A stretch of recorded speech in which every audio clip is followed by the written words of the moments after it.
வணக்கம். சற்று முன் கிடைக்கப்பெற்ற மிக முக்கியமான செய்தி ஒன்று வெளியாகியுள்ளது.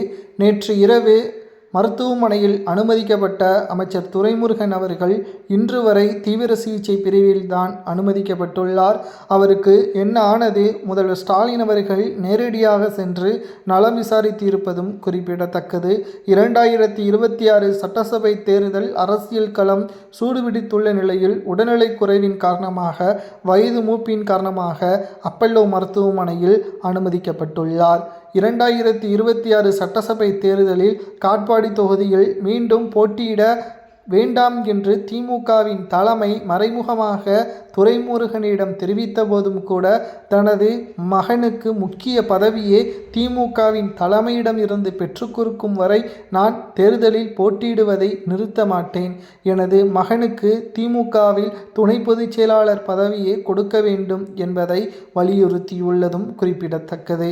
மேலும் 2026 சட்டசபை தேர்தலின் பொழுது அமலாக்கத்துறை அதிகாரிகள் கனிமவள கொள்ளை, மணல் கொள்ளை என்ற வழக்கில் எப்ப வேண்டுமானாலும் கைது செய்யப்படலாம் என்ற ஒரு அச்சத்தில் தற்பொழுது முன்கூட்டியே மருத்துவமனையில் அனுமதிக்கிறாரா என்ற ஒரு கேள்வியும் சமூக வலைதளங்களில் முன்வைக்கப்பட்டு வருகிறது.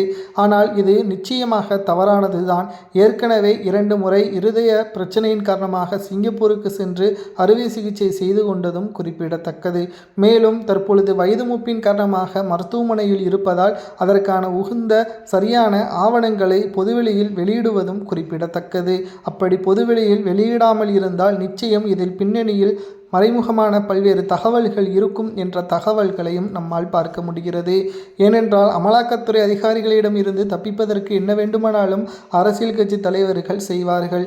2026 சட்டசபை தேர்தலில் திராவிட முன்னேற்ற கழகம் திமுக தமிழகத்தை மீண்டும் 2வது முறை ஆட்சி அமைக்க வேண்டும் என்ற ஒரு நோக்கில் களத்தில் இறங்கியுள்ளது. ஆனால் மக்கள் மத்தியிலோ திமுக ஆட்சி அமைக்க வேண்டாம் என்ற ஒரு நோக்கில் மக்களிடம் தற்பொழுது கருத்துக்களையும் சமூக வலைதளங்களில் பதிவுகளை மேற்கொண்டு வருகிறார்கள். திடீரென்று மருத்துவமனையில் துரைமுருகன் அனுமதிக்கப்பட்டிருப்பதற்கு பின்னால் பல்வேறு சந்தேகங்களும் எழுகிறது.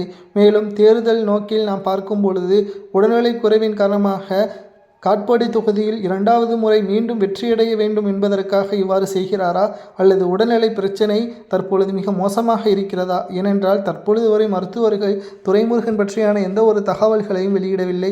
தீவிர சிகிச்சை பிரிவில் தான் இருக்கிறார் என்ற தகவலும் தற்பொழுது கிடைக்கப்பெற்றுள்ளது. அவரது குடும்பத்தினர்கள் மருத்துவமனையிலேயே இருப்பதும் குறிப்பிடத்தக்கது. உங்களது கருத்துக்களை கூறுங்கள். காட்பாடி தொகுதியில் மீண்டும் துரைமுருகன் போட்டியிட வேண்டுமா, அல்லது வயது மூப்பின் காரணமாக அரசியலிருந்து ஓய்வு எடுக்க வேண்டுமா என்பதை கூறுங்கள்.